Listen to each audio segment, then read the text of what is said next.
కూటమి ప్రభుత్వం సోదరి సోదరులకు పత్రికా విలేకరులకు ఎలక్ట్రానిక్ సోదరులందరికీ కూడా నమస్కారం తెలియజేస్తూ ఈరోజు కూటమి ప్రభుత్వం ఈ రాష్ట్రాన్ని ఏ విధంగా ముందుకు తీసుకెళ్లాలనేదే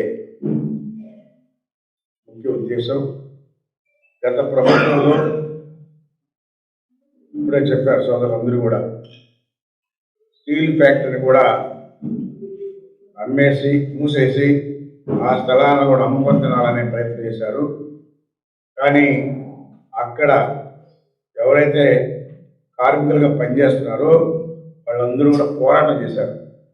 ప్రైవేటీకరణ చేయాలంటే చేయకూడదనే ఉద్దేశంతోనే ఇది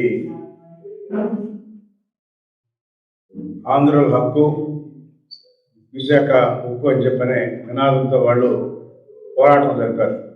ఆ పోరాటమే తెలిసి మూసేసినా కానీ మళ్ళా మా ప్రభుత్వం వచ్చిన తర్వాత చంద్రబాబు నాయుడు కార్మికులకు అందరూ కూడా ఉద్యోగ అవకాశం కల్పించాలనే ఉద్దేశంతో మళ్ళా ఆ ఫ్యాక్టరీని తెరిపించి ఈరోజు కేంద్ర ప్రభుత్వం కూడా 11,440 కోట్లు రిలీజ్ చేసింది.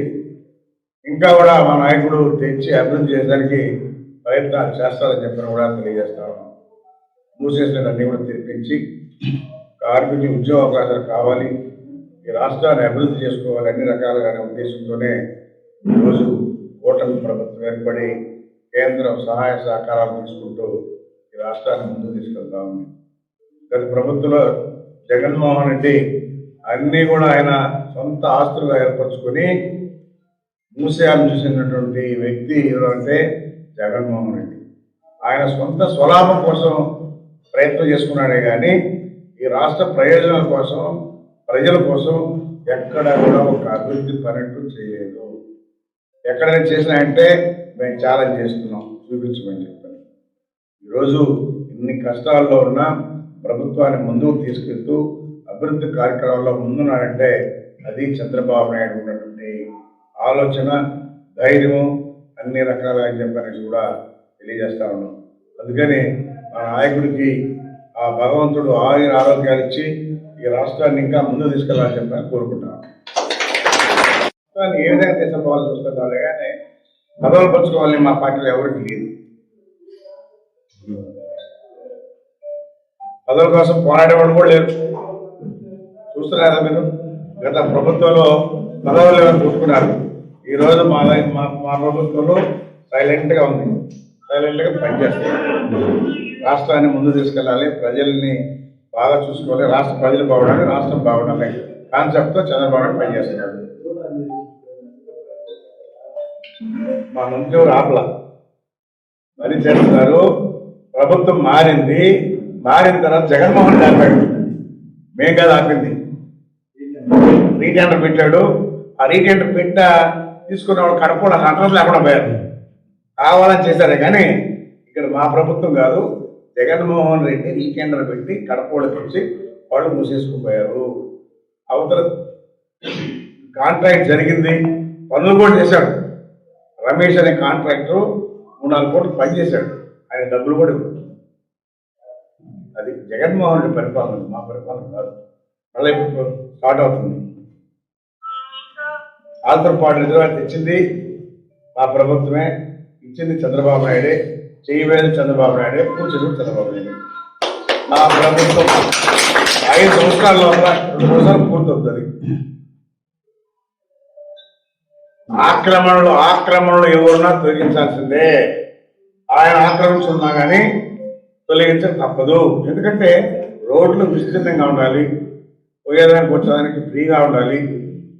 నువ్వు నేను ఆక్రమించుకుంటే అవి ప్రభుత్వ ఆస్తులు, ప్రైవేట్ ఆస్తులు ఎవరైనా తొలగించలేదు. ప్రభుత్వ ఆస్తులు ఏవైతే ఉన్నాయో వాటిని క్లీన్ చేశాం. అది మంచి పని. ఇలాగ మీ ఆక్రమించుకోలేదు నీకు దమ్ముంటే రా, అలా చూపించు, తొలగిద్దాం. నేను తప్పు చేసి చెప్పని చెప్పు. ప్రైవేట్ ఆస్తులు ఎవరైనా తొలగించుంటే చెప్పని చెప్పు, దానికి నేను ఎంతైనా ఖండిస్తాను. ప్రభుత్వ స్థలాల్ని ఆక్రమణ తొలగించాను. కూటమి ప్రభుత్వం ఏ విధంగా అభివృద్ధి బాటలో తీసుకుపోతుంది, ప్రజలకు ఏ విధంగా అభివృద్ధి పదంలో నడిపిస్తుంది. ఒక పక్క అభివృద్ధి, ఒక పక్క సంక్షేమం అని ముందుకు తీసుకుపోతున్న దిశలో ఈరోజు వెంకటగిరి నియోజకవర్గం మా కురుగొండ రామకృష్ణ గారి అధ్యక్షతన ఈరోజు జనసేన అయితేనేమి కూటమి ప్రభుత్వం ప్రెస్ మీట్ ఏర్పాటు చేసింది. ప్రజలకు తెలియాలి ఇవన్నీ. ఉక్కుని ఈరోజు ఎన్నో సంక్షేమం తీసుకొచ్చాము. ఈరోజు చంద్రబాబు నాయుడు, అదేవిధంగా కూటమి ప్రభుత్వం పవన్ కళ్యాణ్ గారు ఉక్కు పరిశ్రమని అధోగతి పాలు చేసింది కాంగ్రెస్ ప్రభుత్వం. 1994లో నిర్వీర్యం అయిపోయింది అది.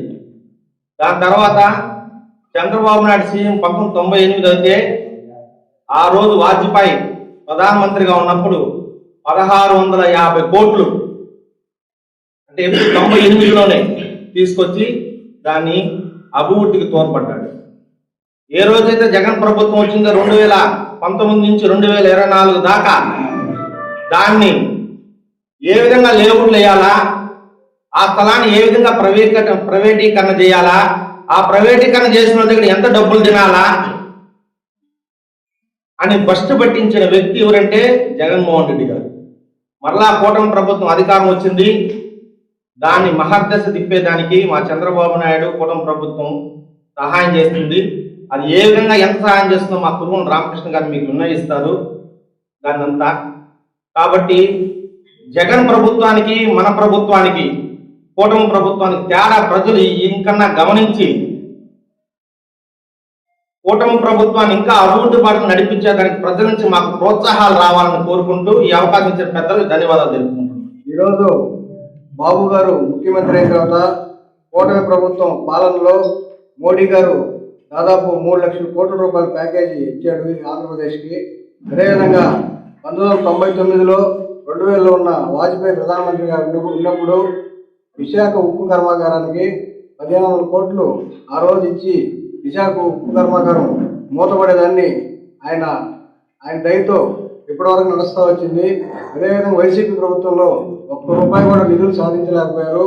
మూతపడిన ఉక్కు పరిశ్రమని మళ్ళా బాబు గారు వచ్చిన తర్వాత 1100 కోట్ల రూపాయలు సుమారుగా ఆయన ప్యాకేజ్ తీసుకొచ్చి మళ్ళీ ఉక్కు కర్మాగారం పనిచేసే కార్మికులు అయితేనే దాని బిజినెస్లో కానీ ముందు పెట్టి మళ్ళా విశాఖ ఉక్కు ఆంధ్రలో అన్నట్టు వైజాగ్ స్టీల్ని భారతదేశంలో నంబర్ 1 స్టీల్ ఫ్యాక్టరీగా నిలిపేదానికి బాబు గారు ముందుంటాడని అందరికీ తెలియజేస్తున్నాం.